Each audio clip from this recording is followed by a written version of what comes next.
Doc, alin po ba sa gamot na diabetes ang hindi nakakapayat? Kasi po, Doc, since nag-take na ako ng metformin, namayat na ako. Sana po mapansin. Salamat po. Una, make sure na yung pagpayat mo ay dahil dun sa gamot, no?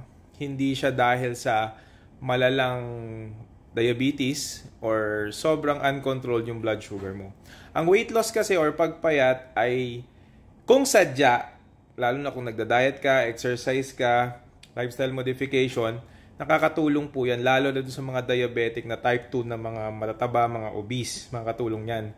Pero kung kayo po ay hindi sadyang nagpapapayat at pumapayat ka lang, tapos uncontrolled yung blood sugar mo, hindi maganda yon. Okay? So make sure na magpa-check up po kayo sa doktor nyo para maayos po yung sugar nyo, yung mga gamot nyo at makontrol. Okay. So, yes, ang metformin po up to a certain extent pwede makakos ng pagpapayat, no? Tapos, ano ba yung mga ibang gamot na pwede na hindi nakakapagpapayat? Yan po yung mga tinatawag na sulfonylureas or SUs. Example po niyan ay glibenclamide, glyburide, glipizide, gliclazide at glimepiride, no? Ang insulin po ay isang gamot din na kapag ini-inject sa inyo ay pwedeng mag-cause ng weight gain. Okay? So, depende po yun sa condition nyo at sa assessment ng doktor nyo. Kaya dapat magpa-check up kayo kung babaguhin man yung gamot nyo. Alam mo na? Alam mo na.